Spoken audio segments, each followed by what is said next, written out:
Hello दोस्तों, स्वागत है आप सभी का 7th हॉर्स 2.0 पर। तो जैसा कि आपको प्रॉमिस किया गया था कि इस चैनल पर आपको बहुविकल्पी प्रश्नों की एक पूरी श्रृंखला मिलने वाली है जो 10th, 12th और नीट के फाउंडेशन के लिए इक्वली महत्वपूर्ण होने वाली है। तो चलिए फिर शुरू करते हैं। सबसे पहला क्वेश्चन आप देख रहे हो, निम्न में से कौन सी स्वपोषण की विधि है। ठीक है, सबसे पहला क्वेश्चन क्या हो गया बेटा, निम्न में से कौन सी स्वपोषण की विधि है। सबसे पहले तो देखते हैं स्वपोषण, एक एक वर्ड्स को डिकोड करते हैं। स्व का मतलब क्या हो गया, स्व। स्व का मतलब क्या हो गया, स्वयं। क्या हो गया, स्वयं, यानी कि जो स्वयं अपना क्या कर रहे हैं, पोषण, यानी कि खुद को न्यूट्रिशन खुद से ही दे रहे हैं। ठीक है, किसी और से नहीं मांग रहे। तो स्वपोषण को समझने से पहले, क्योंकि यहाँ पे हमारे पास चार ऑप्शन है, अमरवेल का परजीवी पोषण, हरे पौधों में प्रकाश संश्लेषण, दोनों, या फिर इनमें से कोई नहीं। तो इन दोनों में से, यानी कि अमरवेल का जो परजीवी पोषण है, क्या वो स्वपोषी पोषण का एग्जाम्पल होना चाहिए। हरे पौधों में जो प्रकाश संश्लेषण हो रहा है, क्या वो स्वपोषी पोषण का एग्जाम्पल होना चाहिए। तो लेट्स फिगर आउट। सबसे पहले हम देखते हैं स्वपोषण क्या होता है। ठीक है, क्योंकि स्वपोषण पोषण का एक मेथड है, तो हम पूरा इसको डिटेल में समझते हैं। सबसे पहले अगर हम देखें जय प्रक्रम की, ठीक है, तो हमारे पास जय प्रक्रम कितने हैं। अगर आपने इंट्रोडक्शन वाला वीडियो देखा होगा तो आपको पता होगा कि हमारे पास काफी सारे जय प्रक्रम है। ठीक है, जय प्रक्रम का मतलब क्या हुआ बेटा, देखो जय मतलब क्या हो गया, बायोलॉजिकल। ठीक है, और प्रक्रम का मतलब क्या हो गया, प्रोसेस, यानी कि वो सारी प्रोसेसेस जो बायोलॉजिकल बीइंग्स में होती हैं। अब हम एक बायोलॉजिकल बीइंग है तो हमारे अंदर क्या क्या प्रोसेस होती है। ठीक है, हम शोषण करते हैं, हम उत्सर्जन करते हैं, प्रजनन करते हैं। ठीक है, लाइकवाइज, ठीक है, जितने भी प्रोसेसेस हैं जो कि बायोलॉजिकल बीइंग्स में होती हैं, ठीक है, वो सब क्या कहलाती हैं, बायोलॉजिकल प्रोसेसेस। उन्हीं को हम बोलते हैं हिंदी में जय प्रक्रम। ठीक है, या बायोलॉजिकल प्रोसेस, या फिर हम इसको बोल देंगे लाइफ प्रोसेसेस। ठीक है, जिन सभी चीजों में लाइफ होती है वही तो बायोलॉजिकल होते हैं। ठीक है, तो हमारे पास टोटल कितने जय प्रक्रम है। अगर आपने इंट्रोडक्शन का वीडियो देखा है तो आपको पता होना चाहिए कि हमारे पास कई सारे जय प्रक्रम होते हैं। परंतु अगर हम बात करें एनसीईआरटी, तो एनसीईआरटी ने केवल 4 जय प्रक्रम का उल्लेख किया है, तो हम भी उन्हीं को पढ़ेंगे। सबसे पहला क्या है, पोषण, उसके बाद क्या है, शोषण, और उसके बाद संवहन, और एट लास्ट उत्सर्जन। देखिए जय प्रक्रम क्या होते हैं, वो सारी प्रक्रियाएं जो किसी जीवित प्राणी में हो रही हैं, जो किसी जैविक प्राणी में, यानी कि बायोलॉजिकल थिंग में, बायोलॉजिकल क्रिएचर में जो सारी प्रोसेसेस होती हैं वो आपके जय प्रक्रम कहलाते हैं। हमने चैप्टर फर्स्ट में पढ़ा भी होगा। तो जय प्रक्रम कितने हैं, पोषण, शोषण, संवहन और उत्सर्जन। वो सारी चीजें जो जीवों में होती हैं, वो सारी प्रक्रियाएं क्या कहलाती हैं, जय प्रक्रम।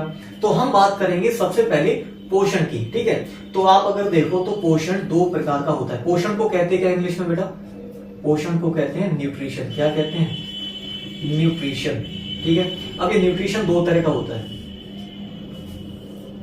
ठीक है, एक तो होगा autotrophic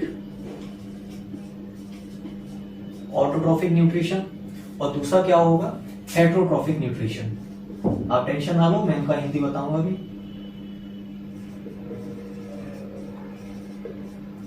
heterotrophic nutrition, autotrophic nutrition, तो इसमें लगा क्या हुआ है, ऑटोमेटिक, यानी कि जो भी प्रोसेस होने वाली है सो स्वतः ही होने वाली है। ठीक है, तो ऑटोट्रॉफिक हिंदी में क्या बोलते हैं, इसको बोलते हैं स्वपोषी। क्या बोलते हैं बेटा, स्वपोषी पोषण। ठीक है, हेटरोट्रॉफिक को क्या बोलते हैं, इसको बोलते हैं हिंदी में परपोषी या विषमपोषी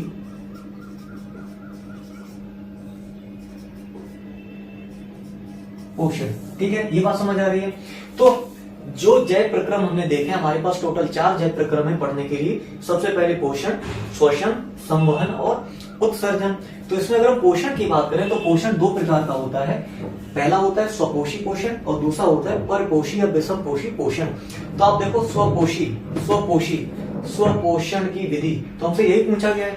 तो एक बार हम ये पता करते हैं कि स्वपोषी पोषण होता ही क्या एग्जैक्टली, तो हमें पता चल जाएगा कि उसका आंसर क्या होगा। तो देखिए स्वपोषी को अगर आप थोड़ा सा गंदी निगाहों से देखो तो इसमें आपको क्या क्या दिखाई दे रहा है, इसमें आपको दिखाई दे रहा है स्व। स्व का मतलब क्या हो गया, जैसा कि हमने पहले ही बताया, स्व का मतलब क्या हो गया, स्वयं, ठीक है। और पोषी मतलब पोषण देने वाले, यानी कि यहाँ पर उन जीवों का वर्णन होगा जो स्वयं को पोषण देने वाले होते हैं। इतना क्लियर हो गया। और यहाँ पे क्योंकि पर लगा है तो पर से मतलब क्या हो गया, पराया। क्या मतलब हो गया बेटा, पराया, यानी कि जो पराये लोगों से पोषण लेते हैं वो हो गए आपके परपोषी, ठीक है ना। इतना क्लियर है। जो स्वयं से अपने लिए भोजन बनाते हैं वो सारे हो गए ऑटोट्रोफिक, यानी कि स्वपोषी जीव। स्वपोषी जीव यानी कि जो स्वयं से अपने लिए भोजन बनाएंगे, और जो दूसरों पर निर्भर रहेंगे वो हो गए परपोषी जीव, ठीक है ना। तो पोषण दो प्रकार का हो गया, ठीक है, स्वपोषी और विषमपोषी। तो देखते हैं कैसे। जो स्वपोषी पोषण है ये बेसिकली क्या होती है, एक उपचयी प्रक्रिया होती है। उपचयी या एनाबॉलिक रिएक्शन होती है। क्या बोलते हैं इसको बेटा, उपचयी या एनाबॉलिक। उसी तरह से अगर हम देखें हेटेरोट्रॉफिक तो ये अपचयी, अपचयी या कैटाबॉलिक रिएक्शन होती है। कैसी रिएक्शन होती है, जो हमारा ऑटोट्रोफिक है यानी कि स्वपोषी पोषण वो उपचयी एनाबॉलिक, ठीक है, उपचयी मतलब एनाबॉलिक, और हेटेरोट्रॉफिक वो अपचयी प्रक्रिया होती है। अब ये उपचय और अपचय क्या है, तो देखिए आपने मेटाबॉलिज्म के बारे में पढ़ा था, उपापचय प्रक्रिया पढ़ा था ना, उपापचय प्रक्रिया। तो उपापचय किससे मिलकर बना है, उपापचय बना है उपचय और प्लस में अपचय, इन दोनों को मिला के एक साथ हम बोलते हैं उपापचय प्रक्रिया, ठीक है। उप और अप को मिलाया तो उपापचय, ठीक है। इन दोनों को मिला के, इन दोनों को एक साथ मिला के क्या बोलते हैं, मेटाबॉलिज्म, ठीक है, यानी कि उपापचय। तो उनमें से जो ऑटोट्रोफिक न्यूट्रिशन है जो कि स्वपोषी पोषण है वो उपचयी प्रक्रिया है, और जो हेटेरोट्रॉफिक न्यूट्रिशन है जो कि परपोषी या विषमपोषी पोषण है वो अपचयी यानी कि कैटाबॉलिक रिएक्शन है। अब ये उपचयी और अपचयी में डिफरेंस क्या है, तो मेजर डिफरेंस क्या है वो समझो। ये जो प्रक्रिया है वो क्या होती है, वो होती है संश्लेषणात्मक। कैसी होती है,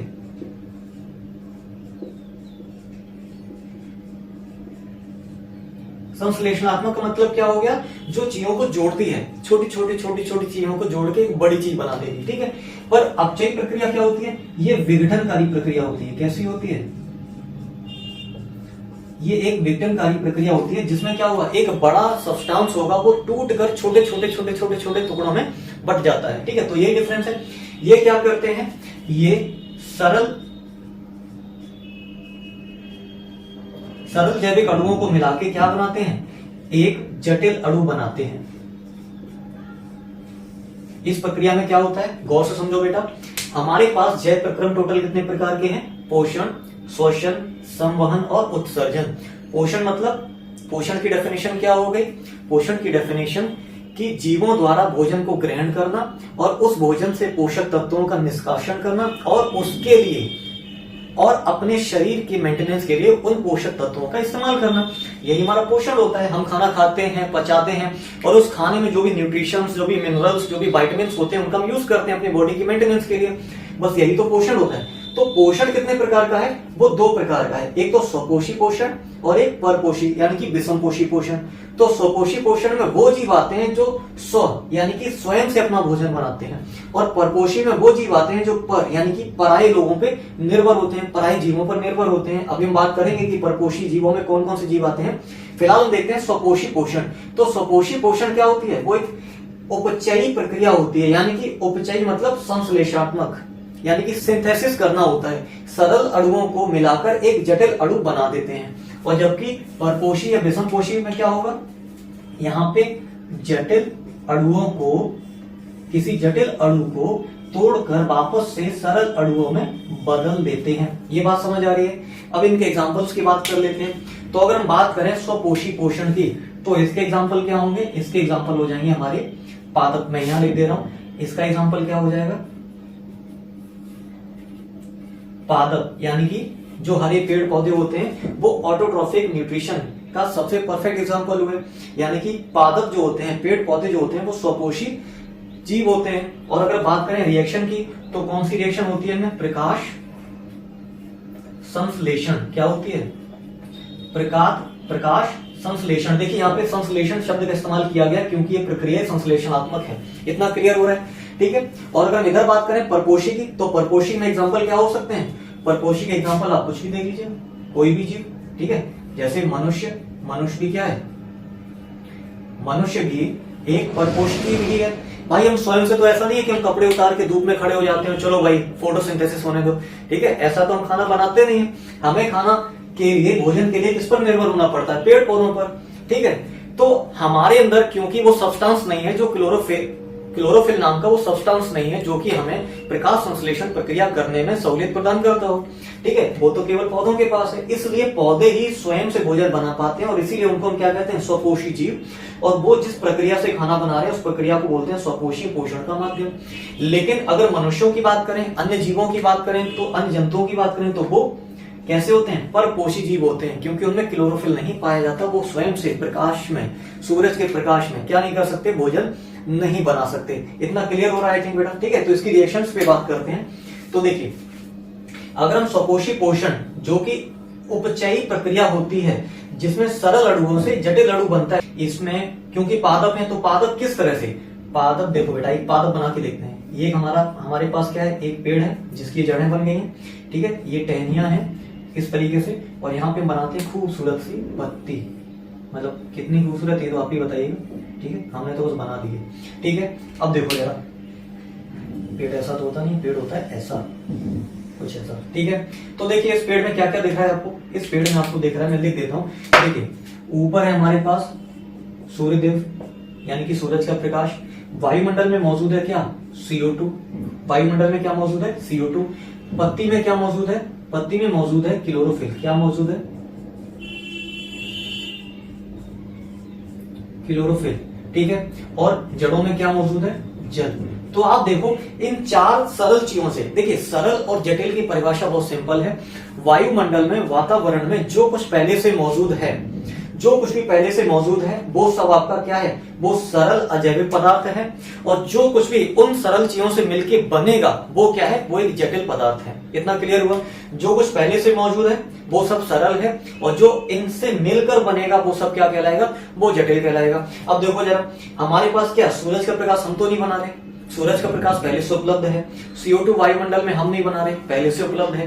क्लोरोफिल भी हरी पत्तियों में पहले से उपलब्ध है, और जल भी पौधों की जड़ों में पहले से उपलब्ध है, अनलेस और अनटिल की वो सूखे हुए ना हो, ठीक है, ठीक है। इतना क्लियर हुआ?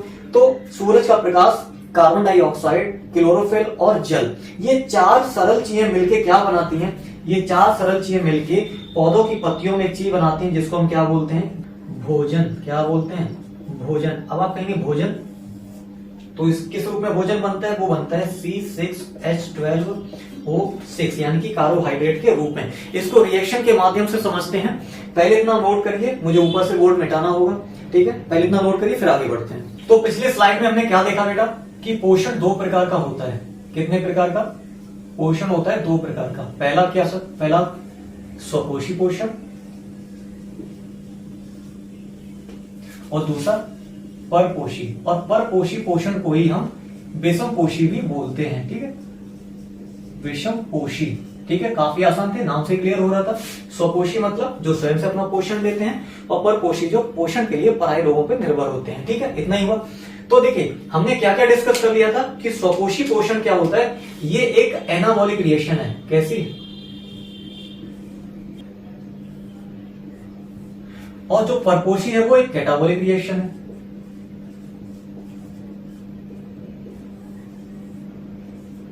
ठीक है। इसका मतलब क्या हो गया? ये है एक उपचयी प्रक्रिया और ये है एक अपचयी प्रक्रिया। यहां तक तो क्लियर ही हो रहा है बेटा, ठीक है। इसका मतलब ये सरल से जटिल बनाते हैं। क्या बनाते हैं? सरल से, यही तो क्लियर हुआ था अभी पिछली स्लाइड में। सरल से क्या बनाते हैं? जटिल बनाते हैं। और ये क्या करते हैं भाई साहब? परपोषी लोग क्या करते हैं? ये जटिल चीजों को प्राप्त कर लेते हैं पेड़ पौधों से या अन्य जंतुओं से, और फिर बाद में उसको क्या करते हैं? सरल अणुओं में तोड़ देते हैं। इतना हमें क्लियर हो चुका है। अब देखो कैसे, अगर हम देखें सरल अणुओं से जटिल अणु बन भी रहे हैं तो कैसे बन रहे हैं? तो देखो भाई, इधर हम बनाते हैं पेड़ महोदय। तो देखो भाई, अगर हम बात करें सरल और जटिल की, तो सरल पदार्थ कौन से होते हैं, सरल अणु कौन से होते हैं, जो वायुमंडल में, वातावरण में पहले से उपलब्ध हैं, वो सभी सरल हैं, और जो उन सरल चीजों से मिलकर बनेगा वो जटिल होगा। तो रिएक्शन कैसे होगा हम इसको तो समझ ही चुके हैं। अब देखो रिएक्शन कैसे होगा। अगर हम देखें सरल चीजें, तो कौन कौन सी सरल चीजों से मिलकर जटिल चीज बन रही है, तो हम सबसे पहले देखें तो एक पौधे के पास क्या है, एक पौधे के पास देखो सूरज का प्रकाश है, वायुमंडल में पहले से उपलब्ध है, तो ये सरल चीज हुई। CO2 वायुमंडल में पहले से उपलब्ध है, तो ये एक सरल चीज हुई। ठीक है, हरी पत्तियों में क्लोरोफिल है, क्लोरोफिल पहले से उपलब्ध है, तो ये भी एक सरल चीज हुई। जड़ों में जल पहले से उपलब्ध है, तो ये एक सरल चीज हुई। जो चीजें पहले से उपलब्ध हैं वातावरण में, वायुमंडल में, नेचर में जो कुछ पहले से उपलब्ध है वो सब क्या कहलाएगा, सरल अजैविक अणु कहलाएगा। और उन्हीं सरल चीजों से मिलाकर हमने बनाई है एक जटिल चीज, जिसको हम क्या बोलते हैं, जिसको हम बोलते हैं ग्लूकोज, और क्या बोलते हैं, कार्बोहाइड्रेट। ये दोनों चीजें बोला जा सकता है। वैसे तो इसको कार्बोहाइड्रेट ही बोलते हैं, पर sometimes it's called glucose also. ठीक है, तो क्या होता है, ये होता है C6H12O6। पर ये बना कैसे, तो देखो इसकी रिएक्शन को फिगर आउट करते हैं। सबसे पहले सूरज का प्रकाश, कार्बन डाइऑक्साइड, क्लोरोफिल और जल को मिलाना है, और मिला के क्या बनेगा, C6H12O6। और ये जो प्रक्रिया है, ये कैसी प्रक्रिया है, ये एक उपचयी प्रक्रिया है, एनाबॉलिक रिएक्शन है। मतलब कि ये एक सिंथेसिस वाली प्रक्रिया है, जिसमें क्या करते हैं, सरल अणुओं को जोड़कर एक जटिल अणु बना दिया जाता है। कुछ छोटी छोटी चीजों को उठाया वातावरण से और मिला के एक जटिल अणु बना दिया भाई साहब आपके लिए। तो देखिए क्या है, कैसे बनेगा। सबसे पहले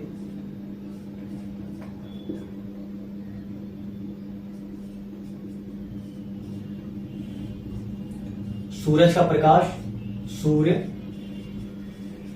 प्रकाश, और क्या चाहिए, क्लोरोफिल। ये दोनों बहुत आवश्यक चीजें हैं बेटा, इनको तो भूलना ही नहीं है। 6CO2 + 12H2 इक्वल्स क्या बनेगा, C6H12O6 प्लस में 6H2O प्लस में 6O2। ठीक है, तो देखो जरा कैसे काम कर रही है ये रिएक्शन। कितनी चीजें हमारे पास, सबसे पहले जो है वो क्या है, कार्बन डाइऑक्साइड, जो कि वातावरण में पहले से उपलब्ध है। उसके बाद हमने देखा क्या, जल, जो कि वातावरण में पहले से उपलब्ध था। फिर सूरज का प्रकाश, जो कि पहले से उपलब्ध था, और क्लोरोफिल, जो कि पहले से उपलब्ध थी। इन चारों चीजों को मिलाकर पेड़ पौधे क्या बना रहे हैं, वो बना रहे हैं C6H12O6। और इसको क्या बोलते हैं, इसको बोलते हैं कार्बोहाइड्रेट। क्या बोलते हैं, कार्बोहाइड्रेट। ये बात समझ आ रही है बेटा।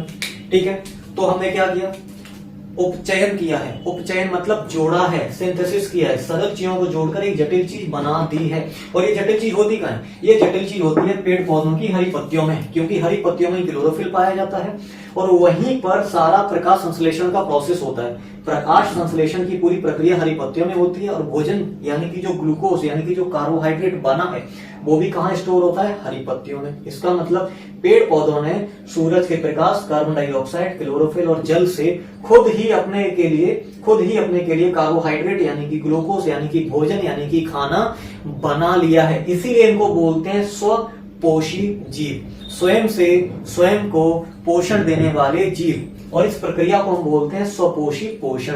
यानी कि पोषण दो प्रकार का था, एक स्वपोषी पोषण, जिसके परफेक्ट एग्जांपल क्या है, पादप यानी कि प्लांट्स। ठीक है, जिनमें क्या होती है, जिनमें स्वपोषी पोषण की प्रक्रिया होती है प्रकाश संश्लेषण प्रक्रिया के माध्यम से। इतना क्लियर हो रहा है। अब हम देखेंगे परपोषी या विषमपोषी पोषण। तो हमने एक चीज समझी थी, सरल चीजों को मिलाकर जटिल बनाते हैं स्वपोषी जीव, और जटिल से सरल बना देते हैं कौन से, परपोषी जीव। तो लगे हाथों ये रिएक्शन भी देख ही लेते हैं। ये रिएक्शन कैसे होती है, तो देखो भाई, इसको मैं नीचे बना देता हूं, जगह का थोड़ा सा अभाव है क्योंकि मैंने इस तरफ क्वेश्चंस लिख रखे हैं। तो देखिए बहुत सिंपल सी बात है बेटा, इसको देखिए, कार्बन डाइऑक्साइड, पानी, सूरज का प्रकाश और क्लोरोफिल मिला के क्या बनाया, कार्बोहाइड्रेट। अब ये कार्बोहाइड्रेट कहां पे है, पत्तियों में स्टोर है। अब इधर से आ गए हमारे चिंटू भाई साहब। क्या आ गए, बहुत समय बाद आई चिंटू भाई साहब। अब ये चिंटू भाई साहब, ठीक है, अब चिंटू भाई साहब क्या करेंगे, चिंटू भाई साहब देखो, मनुष्य बनाने का मतलब ऐसा नहीं कि सिर्फ मनुष्य ही विषमपोषी जीव होते हैं। ठीक है, विषमपोषी जीव तो कोई भी होंगे, जैसे गाय हो गया, बकरी हो गई। आपने देखा होगा गाय और बकरी क्या कर रहे हैं, ये जो और जंतु है वो क्या करते हैं, वो डायरेक्ट जाके पेड़ पौधों की पत्तियां खा लेते हैं। बेसिकली पत्तियों में वो क्या खा रहे हैं, पत्तियों में उपस्थित कार्बोहाइड्रेट ही तो खा रहे हैं। कभी आपने देखा है सूखे पेड़ों को खाते हुए, किसी को नहीं खाते। सूखी पत्तियों कौन खाता है, कोई नहीं। हरी पत्तियां ही जानवर हमेशा खाते हैं। तो हरी पत्तियां क्यों खा रहे हैं, क्योंकि हरी पत्तियों में होता है क्लोरोफिल। हरी पत्तियों में क्या होता है, क्लोरोफिल। और क्लोरोफिल के साथ साथ सूरज का प्रकाश भी अगर मिल रहा है और पानी और CO2 भी उपलब्ध है, जो कि होता ही है, तो इन चारों चीजों को मिला के वो क्या बना देते हैं, कार्बोहाइड्रेट, जो कि ये भोजन की तरीके से काम करता है पौधों के लिए। बात समझ आ रही है। और उसी भोजन को खाने के लिए जंतु, जानवर, एनिमल्स क्या करते हैं, पेड़ पौधों की पत्तियां खा लेते हैं। बेसिकली देखें तो हम भी जानवरों की कैटेगरी में आते हैं, हम भी जंतु हैं, एनिमल कैटेगरी में आते हैं। पांचवा जगत जो था हम उसी से बिलोंग करते हैं। तो क्या हम भी यही करते होंगे, ऑब्वियस बात है। आप देखो, हम साग खाते हैं, हम मूली खाते हैं, गेहूं, मक्का, कुछ भी जो हम खा रहे हैं वो है क्या, वो बेसिकली कहीं ना कहीं किसी ना किसी रूप में कार्बोहाइड्रेट ही तो है। किसी ना किसी रूप में जो भी हम अन्न खाते हैं वो इन्हीं चार चीजों से मिलकर बना है।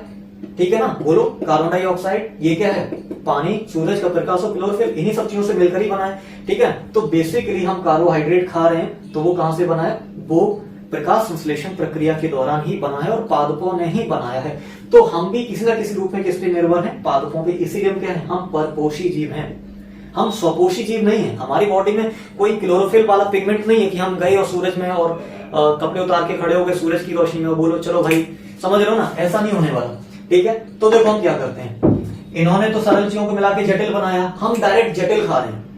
जंतु क्या कर रहे हैं, डायरेक्ट जा रहे हैं, जटिल चीज खा रहे हैं। पौधों की पत्तियां खा ली, बकरी ने जाके, गाय ने पौधे की पत्तियां खा ली, तो उसने क्या खाया, सीधा सीधा कार्बोहाइड्रेट खा लिया। अब क्या होना है, देखो, C6H12O6 उनकी बॉडी में गया और ऑक्सीजन की उपस्थिति में उन्होंने क्या कर दिया, ऑक्सीजन की उपस्थिति में। अब देखो, हमें पता है क्योंकि बॉडी में बहुत सारे एंजाइम होते हैं, हमारी बॉडी में भी बहुत सारे एंजाइम होते हैं जिनको हम क्या कहते हैं, पाचक एंजाइम, जैसे ट्रिप्सिन हो गया, ठीक है, और भी बहुत सारे होते हैं।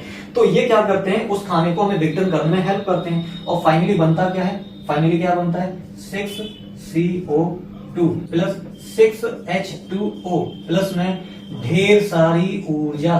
क्या बनती है बेटा, ढेर सारी ऊर्जा। ये बात समझ रहे हो ना। तो देखो भाई, टोटली अपोजिट रिएक्शन है। यहाँ पे सरल चीजों से मिलकर बना था जटिल चीज, और इन्होंने क्या किया, परपोषी जीवों ने क्या किया, जटिल चीज को खा लिया, डायरेक्ट क्या खाया, कार्बोहाइड्रेट खा लिया।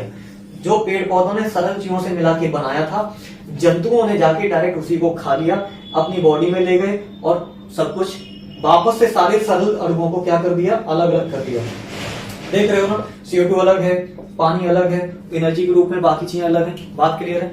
तो ये तो हो गया हमारा पोषण। अब हम देखते हैं कि इतना जो कुछ भी हमने समझा है, इस पूरी स्लाइड में हमने जो कुछ समझा है, उन सबका रिलेशन हमारे क्वेश्चंस के साथ कैसे है। तो सबसे पहला क्वेश्चन क्या था, निम्न में से कौन सी स्वपोषण की विधि है। तो हमें अच्छे से समझ आ गया है कि स्वपोषण की विधि क्या होती है। वो स्वपोषण की विधि क्या है, वो पौधों में ही होती है, पादपों में ही होती है। ठीक है, तो पहले का आंसर क्या होगा, हरे पौधों में प्रकाश संश्लेषण। यही हमारा आंसर क्या होगा, सही होगा। पहले का आंसर क्या हो गया, बी ऑप्शन सही होगा।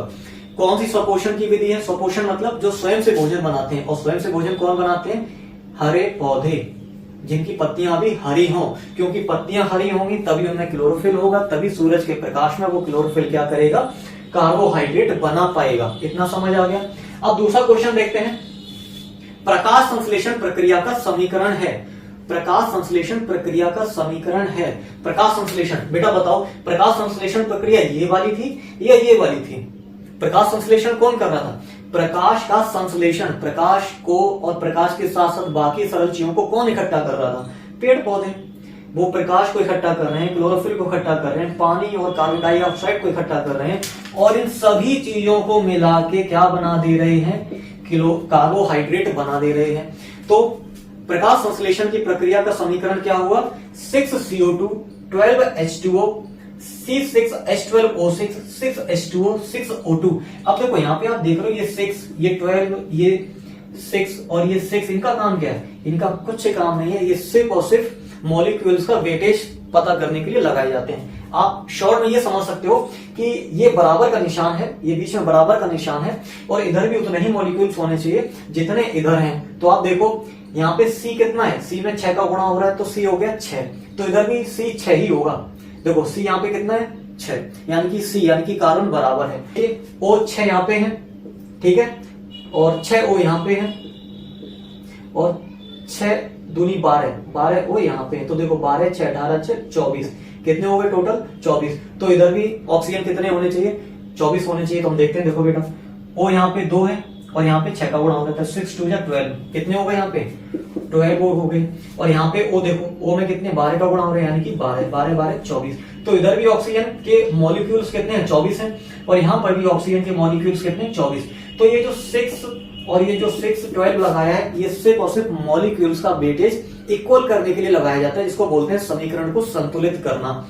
समीकरण को संतुलित करने के लिए लगाएंगे। अपार्ट फ्रॉम दैट इनका कोई मतलब नहीं है, ठीक है। तो इसमें आप देखिए सबसे सटीक रिएक्शन क्या होगी, हमें पता है कि रिएक्शन में टोटल 4 चीजें हैं, कार्बन डाइऑक्साइड, पानी, सूरज का प्रकाश, क्लोरोफिल। देखो भाई हैं ये चारों चीजें, कार्बन डाइऑक्साइड तो है, पानी है, बट क्लोरोफिल नहीं है, सूरज का प्रकाश भी नहीं है, ठीक है। तो ये रिएक्शन तो नहीं होगी। देखो भाई कार्बन डाइऑक्साइड है, पानी भी है, सूरज का प्रकाश भी है, लेकिन क्लोरोफिल नहीं है, तो इसका मतलब ये रिएक्शन भी नहीं होगी। कार्बन डाइऑक्साइड है, पानी है, सूरज का प्रकाश भी है, क्लोरोफिल भी है, इसका मतलब हो सकती है। तो देखो क्या बना C6H12O6 यानी कि कार्बोहाइड्रेट, और 6O2 और 6H2O। आप देखो हमारी यही रिएक्शन थी, क्या थी, यही रिएक्शन थी। इसका मतलब यही हमारा ऑप्शन सही होगा, ठीक है। अब इसके नीचे भी एक बार देख लेते हैं 6O2। अरे भैया प्रकाश संश्लेषण में पौधे ऑक्सीजन थोड़े ही लेते हैं, पौधे तो कार्बन डाइऑक्साइड लेते हैं, तो ये रिएक्शन तो होनी ही नहीं है, ठीक है, सर्वथा गलत है। तो ऑप्शन क्या होगा सी सही होगा, ठीक है। अब देखते हैं तीसरा क्वेश्चन, प्रकाश संश्लेषण प्रक्रिया में ऑक्सीजन का स्रोत क्या है। तो भैया ऑक्सीजन का स्रोत क्या होता है, जल यानी कि H2O, ठीक है।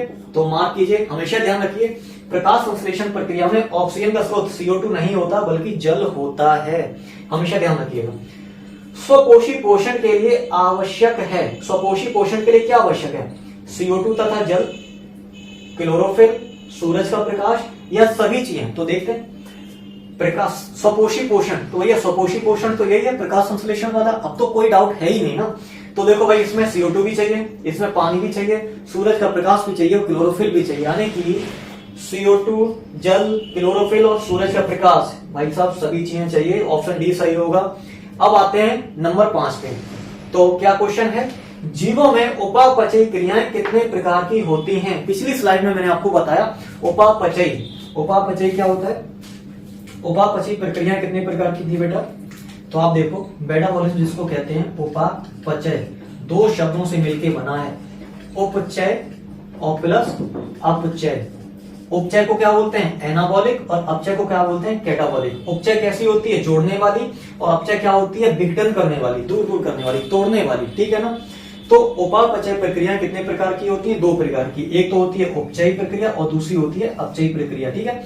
उपचयी प्रक्रिया कौन सी होती है, जो स्वपोषी पोषण में यूज होती है, और अपचयी प्रक्रिया कौन सी होती है, जो परपोषी पोषण में इस्तेमाल होती है। इसका मतलब आंसर क्या सही होगा, जीवों में उपापचयी क्रियाएं कितने प्रकार की होती हैं, वो होती हैं 2 प्रकार की, उपचयी प्रक्रियाएं और अपचयी प्रक्रियाएं। अगला क्वेश्चन क्या है, पत्तियों का हरा रंग, ठीक है। नेक्स्ट क्वेश्चन क्या है, पत्तियों का हरा रंग किसके कारण होता है। तो देखिए सारे क्वेश्चन, सबसे पहला ऑप्शन क्या है केरिथाजेंथिन, दूसरा ऑप्शन क्या है लाइकोपीन, तीसरा ऑप्शन है क्लोरोप्लास्ट, और चौथा ऑप्शन है एंथोसाइनिन। तो हम सारे ऑप्शंस को डिकोड करते हैं बारी बारी, ठीक है। थोड़ा सा बोर्ड में साफ कर लेता हूं।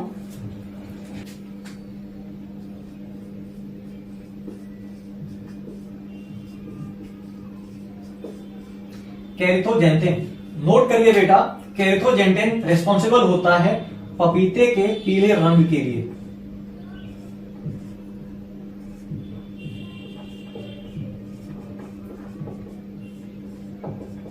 पपीते के पीले रंग के लिए, ठीक है। नंबर 2 पे क्या है लाइकोपीन, लिखिए इसको भी,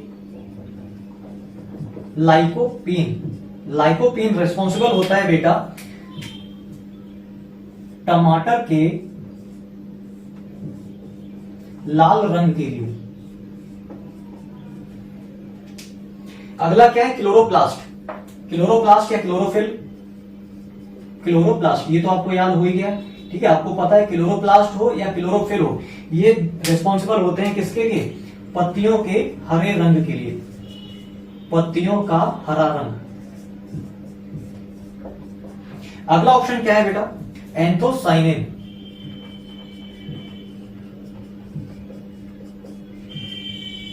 एंथोसाइनिन किसके लिए रेस्पॉन्सिबल होता है, ये होता है गाजर के लाल रंग के लिए।